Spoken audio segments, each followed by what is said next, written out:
may nakita akong babae na talak ng talak, kukak ng kukak sa social media. Actually, nung kumain siya dito, wala ako. Tapos, ang sinasabi niya, wala daw lasa yung pagkain. Ito matagal ko na itong sinasabi na hindi ko naman sinasabi na masarap yung pagkain ko. Kung hindi mo nagustuhan, pwede ka namang hindi na bumalik, huwag mo ka i-recommend o whatsoever. Ang napansin ko lang doon sa babae, masyadong OA naman yung acting kasi lahat daw ng in-order niya, wala daw lasa. So, nandito kayo ngayon, may mga kumakain, magtatanong tayo nang hindi ito scripted, ang nanaayon sa kanilang nararamdaman para maging fair lang tayo. So, andito sila ate, tatanungin natin, may mga kumakain. Ate, may nakita kasi akong vlog, wala daw lasa yung pagkain ko, may nakita talaga ako. So, ito mag-comment kayo ng naayon sa nararamdaman nyo kasi hindi ko naman kayo kilala, pumunta lang kayo dito. Wala bang lasa? Sarap po.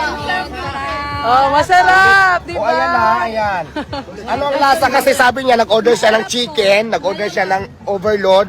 Wala daw lasa si ate, may chicken. Ano masasabi mo? Malaman ano po, crispy po, tapos masarap po. Oh, masarap sabi ni ito. Di puro malaman po. Tapos, may lasa naman. Opo, super. Oh, ayan. Kayo kuya. Aba, siyempre, super, sulit. Oh, ayan, overload kala ate. Ito, Ate, ano sarap. sabi mo?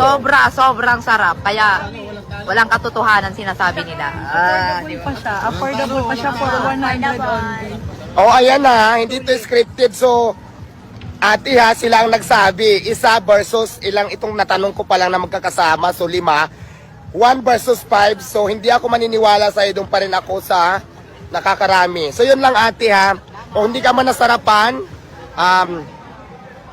aywan ko, hindi ko alam kung talagang honest review ba yung ginawa mo or whatsoever. Dito kuya, kumusta naman? Anong masasabi mo? Kasi may nag-vlog na wala daw lasa.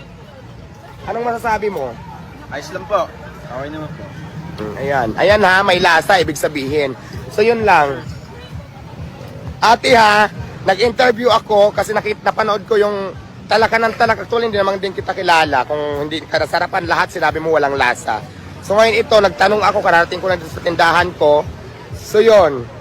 Kaya, doon pa rin ako talaga sa mga sasabing may lasa yung yung tinda ko. Kasi imagine mo, hindi ako naniniwala kasi lahat naman may lasa. Yun nga lang siguro, baka lang baka hindi mo lang nagustuhan at saka sinasabi mo may hindi maganda yung serve sa'yo ng tao ko. Dapat pagka ganyan may problema ka, diretso mo sa akin hindi yung kukuka ka sa social media kasi hindi maganda tingnan para sa akin yun bilang isang may-ari. Sa sunod, yung mga pumupunta dito, kung may complain, mas maganda siguro kung gusto mo talaga, concerned ka, gusto mo ako mag-improve pa, sasabihin mo lahat sa akin kung anong problema para magawa natin ng solusyon o magawa ko ng paraan. Hindi magugulat na lang ako, kumukuka ka na sa social media, sinasabi mo pa lahat, puro paninira. So, hindi maganda yan ugali mo, te. Sayang, social-sosyalang ka pa naman, pero hindi ako naniwala sa'yo. So, yun lang ate, sana makita mo tong video ko. Salamat.